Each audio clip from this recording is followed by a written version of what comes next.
So this song is told with this, I think it's a 20-inch drum. Sometimes it's called the spirit drum. It is, yes, Jan, what you can drop it. I love this drum. Jason here knows George Grant because he's come and done a couple plays here at UVU. He's somebody I've done theater and music things with just off and on through the years. My first association with him was when I was a music teacher at a private school in Park City, and I had him come in and do this amazing drum talk stuff. A lot of you guys have met him. Well, we were doing, actually it was my play, The Story Stone, and Jason was in it. And George, I think there were over 60 instruments scattered all over that stage, and they had like 4 or 5 musicians. It was just amazing what they did with all of this music that George taught the kids, very complex patterns. And in one part of this show, he picks up this drum and he starts singing into it. And I was just like, oh, must have that drum. And so some of the money I earned from my royalties for that show, I bought this drum. And George has helped me work this up with this piece that I dearly love.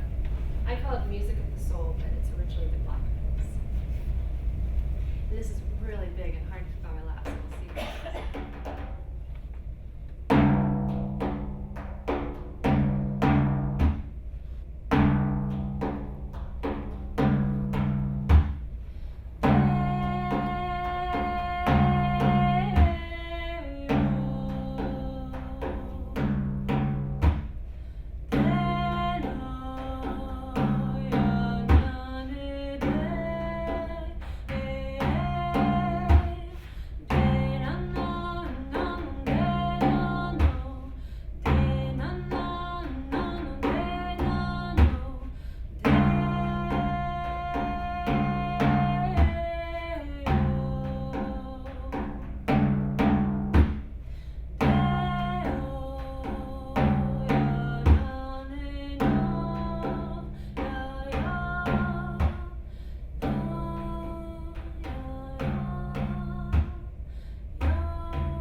Sat so still, letting the music of the wind wash through him as it blew through the reeds around him.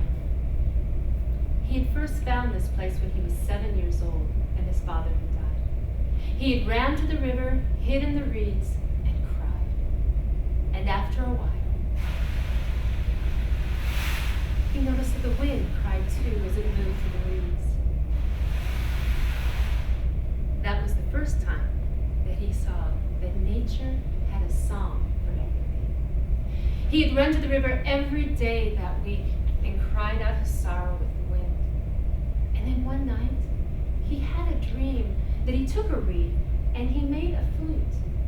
And when he poured his sorrow into the flute, it eased his pain. And at first light, he ran back to the river's edge. But it took him a lot of tries before he could even figure out how to make a sound with the reed. But he never gave up until he could make a flute that could sing.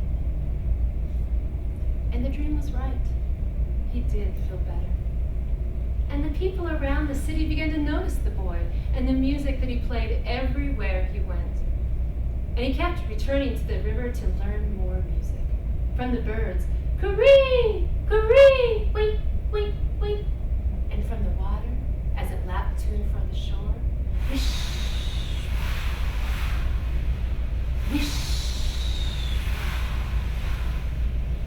Whether it was a looming storm or a hot summer stillness, nature had a song for everything. Boy! Well, his mother's song was found in the call of the blue heron. The boy stood so his head was above the reeds. "I thought I'd find you here. Why haven't you brought the water?" "I'm coming now, Mother. I asked for it hours ago." "Why don't you ever pay attention?" Well, the boy merely took his bucket and dipped it into the shining water. And he noticed little fishes darting away into the darkness. "Run while you can," he said. And he stood. "I'm coming, Mother." But she was already clear down the road, on her way. Oh, that lazy good-for-nothing. Honestly, one day he's going to fall in the river and daydream his way down to the bottom. Well, the boy meant to go straight home. But on his way to the marketplace, he saw the most amazing piece of wood, rich and dark. And when he tapped it, a clear, ringing tone came singing out of it. "Well, what do you want here?" said the merchant. "Well, how much for the wood?" "Well, that's very expensive. That's come clear across from the other side of the world." "Well, how much?" "Too much for the likes of you." "I have a silver ring." "Well, where would you get something like a silver ring?" "Well, it was my grandmother's. It was the one thing my father left me." "Well, go and get it and we'll see." And the boy ran and brought the ring, and a trade was made. And the boy ran his hand over that oily surface. He just knew that this wood would make the most beautiful music in the world. And so he began. His first attempt was a complete disaster. Although he was a skilled flute maker by now, he had never worked in hardwood. But the first attempt had taught him how to work with the wood. And the second attempt was much better. He made a fine flute, but the sound wasn't quite right. The boy felt in his heart that the wood had more to be released, and he had just enough wood for one more try. He worked painstakingly slow, carving the wood with the utmost care until finally it was finished. And it was the most exquisite flute that he had ever seen, but he was afraid to play it. What if he had given away his grandmother's ring for nothing? For 3 days it sat on a shelf. He couldn't even sleep. He just sat and stared at it shining in the darkness. And then one morning he couldn't stand it any longer, and he grabbed it and he ran to the marketplace, a place that he knew would be noisy and busy. And if the music of the flute was no good, the whole world could just go on and no one would notice. No one but him. And so with trembling fingers and shaking breath, he lifted up the flute to play a song for the bustling marketplace.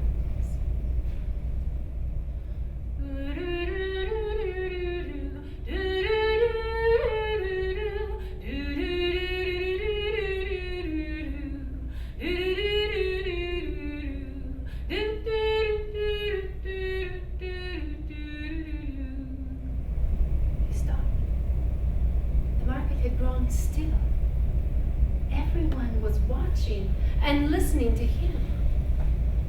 The people of the city began to say the boy could play the very music of the soul, that it reached in and stirred something and brought it to life. People started to gather to listen to him play, and one day a man even offered to pay him money to come and play at a party. And so the next night the boy was there looking for the man's home on the rich side of town.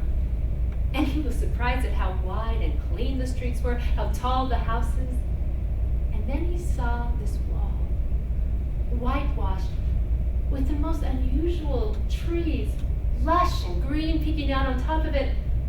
And the birds were calling to him, and he couldn't resist wanting to see that garden. So he climbed up and sat on the wall, cocooned in some blossoming branches. He sat so still, looking at the exquisite garden.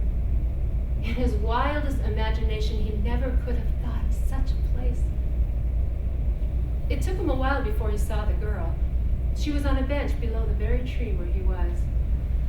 But once he saw her, the garden was nothing. He was filled with such longing that at once he realized how empty his life had been. He thought he would burst if he could not tell her how he felt, so he picked up his flute and he played.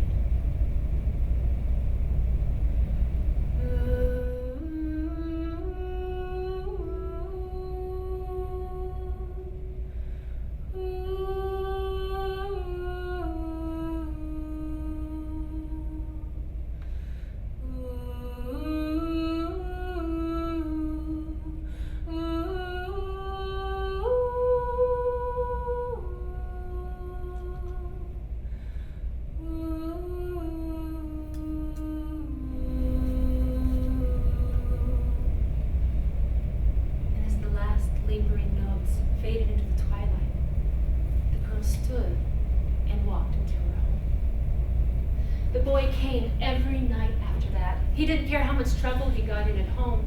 And he sat and prayed and hoped that as he prayed, that as he played, that she would just look up. But she never did. And he longed to jump down from the wall and sit beside her on the bench and tell her how he felt face to face. But he never did. But he kept playing. And every time when he was done, she would stand and return to her home. One night when he was done, as he came down from the wall, he was collared by his mother. "So this is where you run off to every night. What are you doing on the king's wall? You could get arrested." Is it the king's wall? He didn't even know. Such an idiot. This is the king's garden. Everybody knows he made it for his daughter. Well, I bet you were spying on her. Thought you'd play her some of your music. Honestly, she would never even look at the likes of you. And when she said it, he knew that it was true, for she had never looked up. And with words harder than stone, she had shattered her son. "Come on, let's go back where we belong." But the boy just stood there. "I said, let's go." He just stood there holding the flute.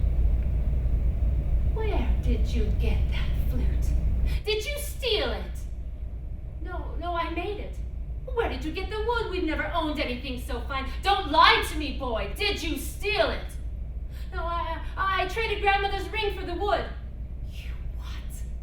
"Mother, if you would just listen to me once, you will see I will never listen to you again. I am through with you and your foolishness." And she stormed away home, and he was too broken to care. The boy stumbled his way down those wide streets back to the waterfront. He had no thought for where he would sleep or what he would eat, for the only thing in his mind was how the princess had never once even looked up at him. His mother's voice came flooding back to his mind. Honestly, someday that boy's going to fall in the river and daydream his way down to the bottom.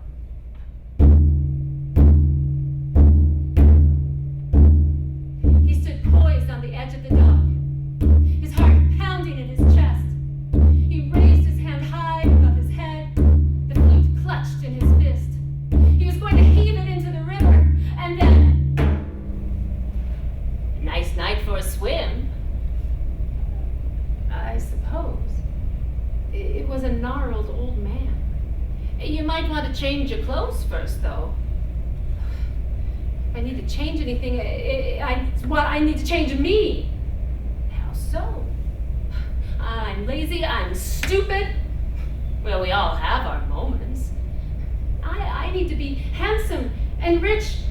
To get what I want, I would have to change my very soul. Well, that's a little drastic, don't you think? Not to mention impossible. Maybe. Maybe not. What do you mean? My father used to tell me of a magician who lived a 3 days walk out into the desert. He said that the magician was so powerful that he could even change a man's soul. But who would want to really do that? Yeah.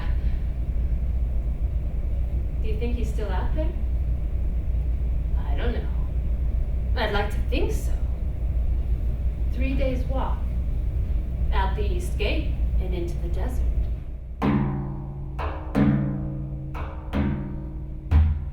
The boy walked past the old man through the streets,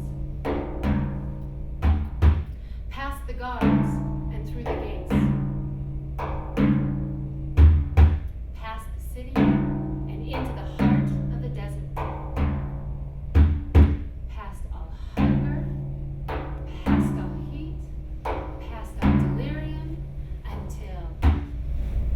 Looking for me? Don't I know you? Can't say for sure. Didn't I meet you in the city by the river? I think you've got a touch of heat stroke, boy. Well, why don't you come inside with me? And the old man took the boy into his hut, and he gave him food and water and rest, and after a few days, the boy felt more like himself. Are you sure I don't know you? Are you the one that sent me out here to meet, well, you? I think you're still sounding a bit delirious, boy. But how did you know I was coming? Oh, look around. Do you see anyone else to go looking for? And the boy looked, and there was not another thing in sight. Besides, folks have been known from time to time to come out this way if they lost something or looking for something. Then you are the magician. Some have called me that. And is it true that you can change a person's soul? Why is it always the soul? Don't you realize I can do all sorts of wonders? I have a potion that can take all the hair from a man's head and sprout it out his ears. I have an incantation that can shrink a mother-in-law's voice down to a cricket's chirp. But do you people care about that? No, it's always the soul. Well, if you can't do it. I didn't say I couldn't do it. That's wonderful. Well, that's why I've come. That's exactly what I want. Just stop a good minute. I mean, you have no idea what you're getting yourself into. The first thing you must understand is that once you change your soul, it can never be changed back. Oh, fine. But can you make me big and strong? Yes. But you can't go back for any reason. But can you make me handsome and rich? I can. But it has cost me. What are you going to pay me with? I knew there was going to be a catch. I don't own anything. Think, boy. Is there nothing you care for? And the boy slowly reached back and brought out the flute. Ah, I've heard of this flute. You must be the boy they say can play the music of the soul. Then you'll take it as payment. Why would you give up such a gift? Because she is the music of my soul now, and to have her, I have to be different. You're sure? Yes, take it. And sorrowfully, the old man took the flute and cracked it in two. And for the second time in his life, the boy was shattered. Come with me. We have much work to do. And no one ever saw that boy again. His mother started telling the neighbors, "It's just as I always predicted. He has fallen in and drowned in the river. Oh, that boy never did bring me anything but sorrow. All it was, day in and day out, was playing the flute. Oh, that lazy good for nothing. If he were here, I'd wring his neck."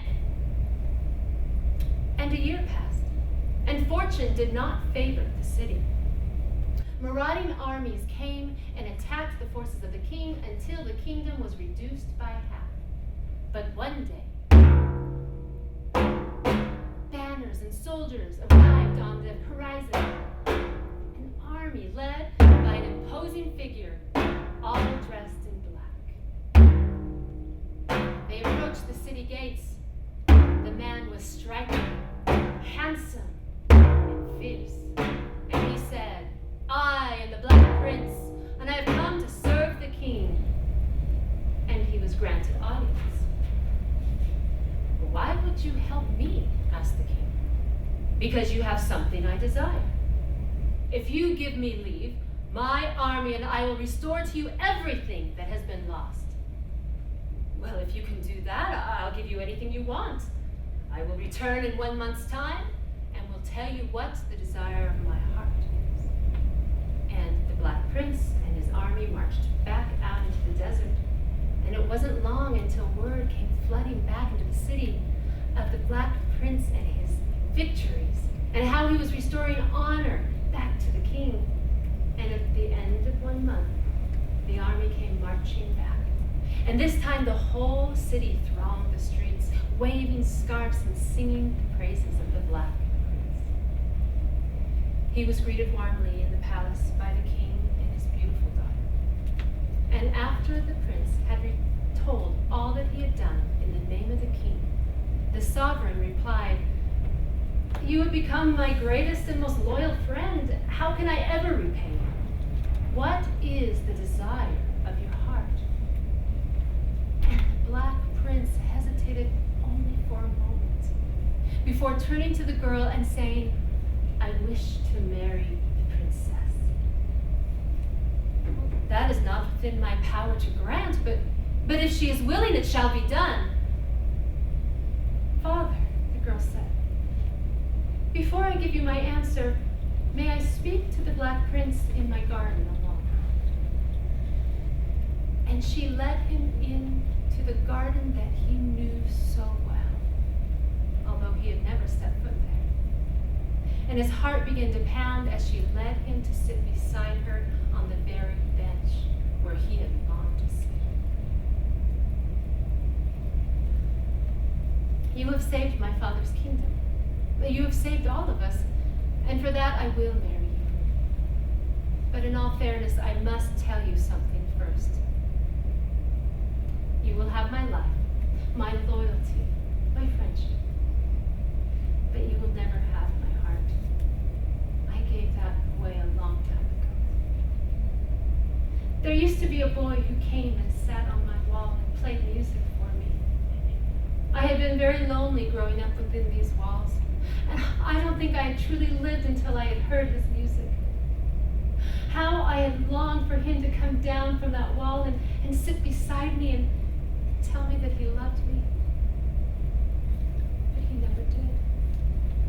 And one day he didn't come at all, and I waited for a whole week and he didn't come. So I sent my servant out into the city to ask about the boy with the flute. And many people knew of him, but they all said that he had drowned in the river. And I knew that day, just as surely as I know today, that I will never love another. So knowing that, do you still wish to marry me?